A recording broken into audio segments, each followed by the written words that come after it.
A paz do Senhor Jesus, amados irmãos, estou aqui mais uma vez para trazer mais um estudo bíblico para você. Já faz um tempo que eu não posto nada na internet, no YouTube, sobre estudo bíblico. Eu andei bastante desanimado, porque eu tenho visto que a maioria das pessoas que frequentam o meu Facebook, elas infelizmente não valorizam o estudo bíblico. Você coloca uma frase da Bíblia, todo mundo comenta, todo mundo clica. Mas quando você vai colocar um estudo bíblico, é 5, 6, 10 pessoas que visualiza, nem sei se lê. A gente pede para deixar um comentário, não deixa. É interessante, quando tem fofoca na internet, né, quando um ator aí se converte, vai lá 1 milhão de cliques, todo mundo comentando. Cada pergunta imbecil que se coloca sobre a Bíblia, todo mundo vai lá responder, dá clique, mas quando você posta, é um estudo sério, poucas pessoas que realmente visualiza ou dá um clique ou faz um comentário. Mas é como Jesus falou, né? Esse tempo nosso aqui é um tempo frio, que a fé ia esfriar, o amor ia esfriar e a maioria ia desprezar o conhecimento de Deus. Por isso que a igreja brasileira ela está desacreditada pela sociedade. São 3 órgãos no Brasil que está desacreditado. Em primeiro lugar é a política. Há 2 anos atrás era a polícia militar ou as nossas instituições policiais que eram desacreditadas. E em terceiro lugar era a igreja. Agora a coisa se inverteu. Em primeiro lugar, com 80% de descrédito, ainda continua sendo a política. E a igreja tomou o lugar da segurança pública, com 70% de descrédito da sociedade. Logo, logo a igreja vai passar a política em matéria de descrédito. Por quê? Por causa dos péssimos líderes que nós temos hoje nas igrejas.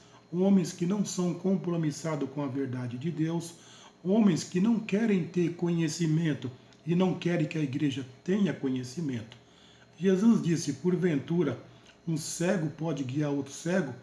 Ambos não cairão no abismo? Eu vou dar um maior exemplo que nós temos no mundo, a Igreja Católica, que tem mais de 1000 anos de existência. Ela veio surgir por volta do 4º século depois de Cristo. E tem um número expressivo de seguidores no mundo inteiro, de 1 bilhão e 300 milhões de seguidores, perdendo para os muçulmanos, que têm 1 bilhão e 400 milhões de seguidores. Mas vai ver o nível de conhecimento do católico, com todo o respeito, mas a verdade tem que ser dita. 95% das pessoas que se dizem católicas são analfabetas de Bíblia. Preferem acreditar mais no homem do que na palavra de Deus. Acreditam mais na instituição do que no próprio Deus, do que no dono da instituição, que é Deus. E os evangélicos estão na mesma linha. Não está diferente dos católicos hoje. Eu posso dizer, sem medo de errar, 80% das pessoas que se dizem protestante ou cristão também são analfabetos de Bíblia. Está aí o descrédito da igreja. Quando nós desprezamos a palavra, Deus nos despreza. Oséias 4, versículo 6. O meu povo está sendo destruído porque lhe falta o conhecimento. E porque tu rejeitaste o meu conhecimento, eu também te rejeitarei, para que não sejas sacerdote diante de mim. Visto que tu se esqueceste da lei do teu Deus, eu também me esquecerei dos teus filhos. É o que acontece, meus irmãos. Israel foi 3 vezes para o cativeiro. Hoje está espalhada no mundo todo, sendo desprezado. Você viu aí os estrangeiros, você está vendo aí muitos da religião muçulmana sendo desprezados no mundo inteiro, porque é uma religião exclusivista. Desprezaram o Velho Testamento e passaram a acreditar no Corão como um livro sagrado para eles. Quem despreza o filho, despreza o pai, porque os muçulmanos não acreditam em Jesus Cristo. Eles citam Jesus Cristo no Corão, mas não dão a credibilidade que ele merece.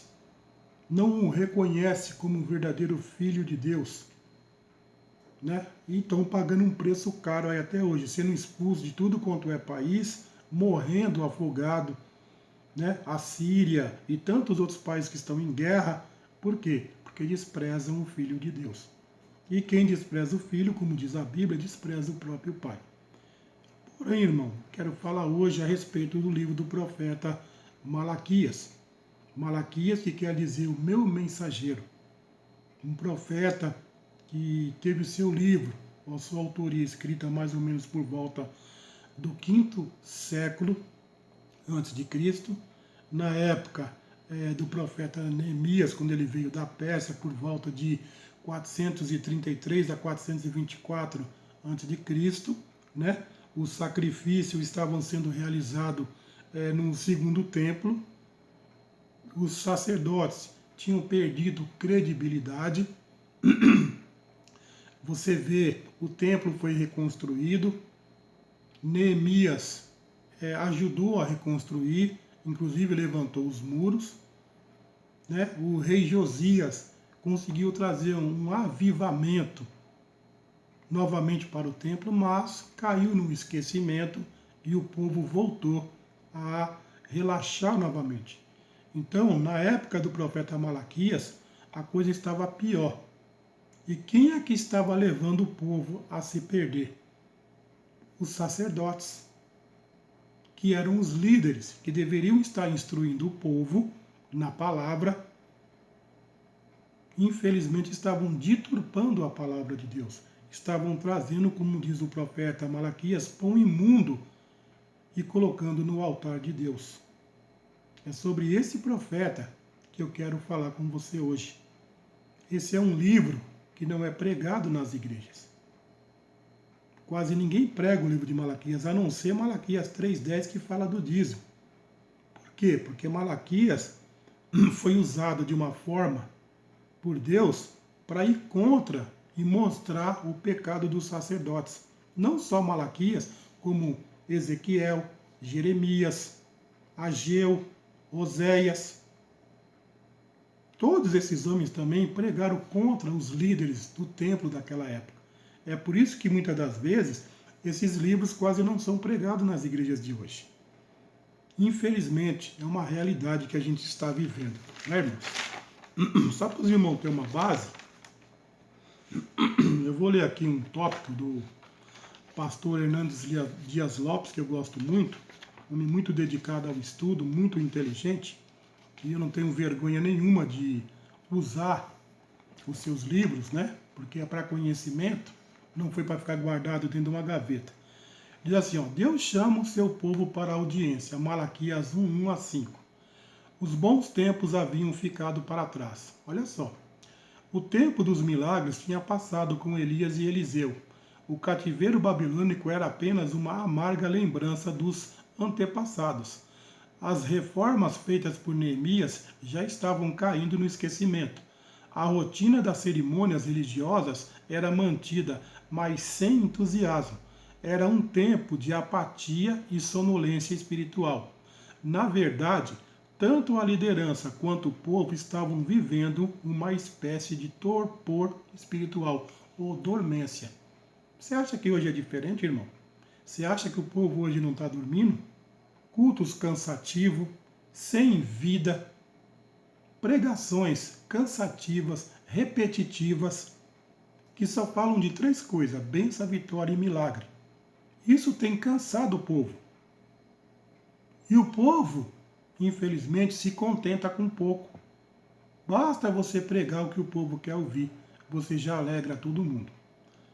Eu vou ler aqui um pequeno tópico que um teólogo chamado Stanley Ellison retratou na época do profeta Malaquias.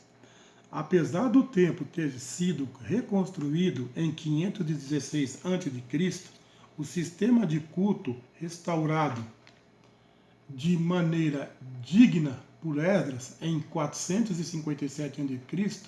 e o muro da cidade reconstruído por Neemias em 444 a.C., o estado espiritual dos judeus estava de novo em um nível muito baixo. O povo tinha deixado de dar o dízimo e, em consequência, as colheitas fracassaram. Os sacerdotes, vendo-se no desamparo, tornaram-se descuidados e indiferentes para com as funções do templo. A moral mostrava-se frouxa e havia frequentes contatos comprometedores com os pagãos circunvizinhos. Olha só a situação, o estado espiritual que vivia o povo da época do profeta Malaquias. Irmãos, hoje não é diferente. Vamos ser sinceros, hoje não é diferente. Hoje nós estamos vivendo uma igreja sem espiritualidade, cultos sem espiritualidade. O povo entra vazio na igreja e sai vazio da igreja. A pessoa diz que aceita Jesus na igreja, não fica um mês, não fica 2 meses, volta para as drogas novamente. Porque não há um acompanhamento. As palavras que saem do púlpito, a maioria é da carne, não é do espírito. E quando a palavra não tem compromisso com Deus, ou não vem do trono de Deus, como diz lá o profeta Isaías, a palavra que sair da minha boca, não está falando da boca do profeta Isaías, ele está falando da boca de Deus. Isaías era apenas o receptáculo de Deus. Quando o homem sobe num púlpito e não está inspirado por Deus, ele vai pregar carne. A palavra não vai surtir efeito na igreja, porque não veio do trono de Deus, veio da carne do homem. E você, cristão, tem que estar atento a isso. Você tem que ser espiritual o suficiente para saber quando a pregação é de Deus ou quando ela é do homem. Lá na primeira epístola de João, no capítulo 4, João dá um ensinamento muito bom. Se você lesse a Bíblia, você saberia disso. Ele escreve assim: amados, não creais a todo o espírito, mas provais se os espíritos provêm de Deus, visto que falsos profetas se têm levantado no mundo, e todo o espírito que não confessa que Jesus veio em carne não é de Deus. Como é que você sabe que uma pessoa está no espírito ou na carne? Sendo espiritual, meu amado, não tem outra fórmula na Bíblia. A Bíblia diz que os espirituais, eles discernem bem, o carnal não. Como a maioria do povo que não busca os dons do discernimento, fica na carne. Então tudo que sai do púlpito, a pessoa acha que foi Deus que falou. Mas se Deus está falando tanto assim nas igrejas, por que não há conversão no nosso meio? Por que a igreja brasileira está tão desacreditada pela sociedade? Por que você não vê quase um ator na igreja, um cantor na igreja, um rico na igreja? Porque quando ele olha para a igreja, ele não vê nada demais na igreja. Ele vê uma igreja onde tem líderes aproveitadores, gananciosos, mercenários, homens despreparados que não foram chamados por Deus. Homens que não conseguem dirigir nem a sua casa, estão dirigindo a casa de Deus. Como que você quer, que Deus possa operar no nosso meio? Como que você quer que Deus, através do Espírito Santo, vá convencer uma sociedade que não valoriza o estudo bíblico, uma sociedade que tem desprazer na lei de Deus? Se você fizer uma pergunta hoje no meio evangélico, quem já leu a Bíblia inteira, você vai passar vergonha. Eu digo para vocês, sem medo de errar, que mais de 70% dos evangélicos do Brasil nunca leram a Bíblia toda. E quer ser abençoado por Deus? Não tem como, meu amado. Por isso que Malaquias foi usado por Deus para pregar contra os líderes do templo. A palavra de Malaquias é uma palavra pesada. Por isso que muitas pessoas não querem pregar o livro do profeta Malaquias, nem Ezequiel, Jeremias, a não ser as partes doces. É muito fácil enganar crente hoje. É só você pregar o que eles querem ouvir, igual os políticos brasileiros. Você já reparou que um político ele fala uma coisa errada hoje, amanhã ele volta atrás? Já reparou que se você falar a verdade no meio político, eles zombam da sua cara, eles riem de você? Pode reparar isso no meio político. E o meio evangélico não está diferente, não. Hoje, um homem que se dedica, ou uma mulher que se dedica a estudar a Bíblia, a ter conhecimento, se ele subir no púlpito e pregar a Bíblia como ela realmente é, ele vira inimigo número 1, primeiro, da liderança da igreja. Eu estou passando por isso, irmãos. Todas as igrejas que eu entrei, eu fui perseguido. Não foi à toa que Jesus disse que um profeta não teria honra na sua própria pátria. Se Jesus foi desacreditado, imagine eu e você. Os líderes são os primeiros a te perseguir. Os pastores de hoje, eles não querem uma pessoa mais inteligente do lado deles. Quando ele percebe que você sabe mais do que eles ficam com inveja e já começam a te deixar de escanteio, jogar você de lado. Ah, que esse irmão é conturbado, esse irmão está pregando contra a doutrina da igreja. Aliás, sem contar, não é só o pastor não. A maioria dos irmãos também, que se dizem irmão na fé, que amam, também são os primeiros a te dar as costas. São os primeiros a não te convidar para pregar. Agora, vai lá na igreja pregar prosperidade. Vai lá pregar bênção, vitória, para você ver. Chove de convite para você pregar a palavra. Mas pregue a Bíblia como ela é. É um ou outro que vai te dar oportunidade. Infelizmente, irmão, é a igreja que nós estamos vivendo hoje. Uma igreja apática, uma igreja doente que está na UTI. E como que Deus pode trazer um avivamento se não há arrependimento? Não existe avivamento sem arrependimento. Se o povo não se arrepender dos seus pecados, Deus não tem o que fazer. Pelo contrário, o peso da palavra de Deus vai vir sobre nós. É só você olhar o Brasil. Olha o Brasil. Desde que as igrejas protestantes, por volta de 1850, começaram a chegar no Brasil, veja o que mudou. Vê se a sociedade mudou, a moral da sociedade. As igrejas protestantes pouco fizeram para que o Espírito Santo pudesse mudar a nossa sociedade.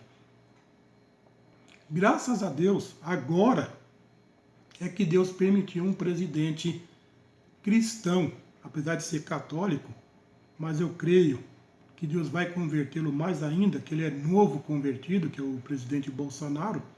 Não é que ele é um Deus, não, irmão.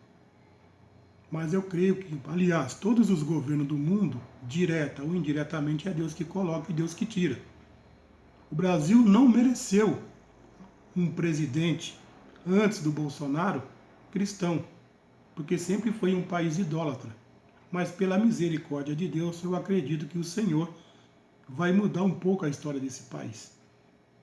Mas Deus tem que começar cobrando as igrejas católica, que sempre deixou a desejar, sempre foi uma igreja idólatra, continua sendo uma igreja idólatra até os dias de hoje.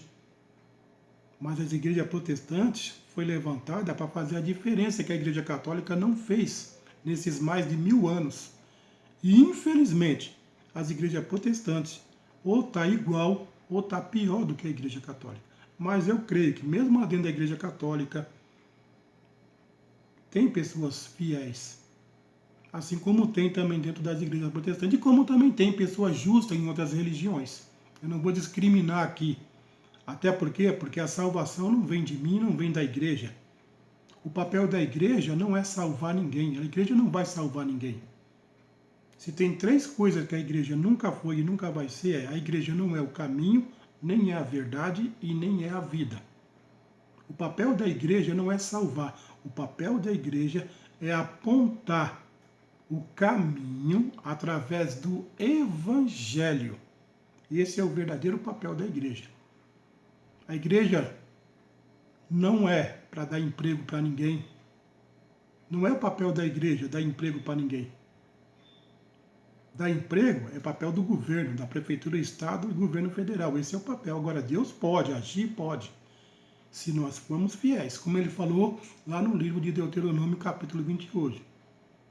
Lá no capítulo 28, se deres ouvido hoje e se tomares o cuidado de guardar todos esses mandamentos que hoje te ordeno em Horebe, no Monte Sinai, essas bênçãos te seguirão. Bendito será no campo, bendito será na cidade, bendito é o fruto da tua amassadeira, bendito é o fruto dos teus animais. Eles não seriam cauda e sim cabeça, eles não iriam pedir emprestado para nenhuma nação, eles iam emprestar para as outras nações. Mas Israel escolheu trair Deus. E aquelas bênçãos se tornaram em maldição. Sabe por quê, meu amado? Porque a fonte da bênção e da maldição é Deus. É só você ler o livro do profeta Malaquias. É Deus quem abençoa e é Deus que pode tornar a bênção em maldição.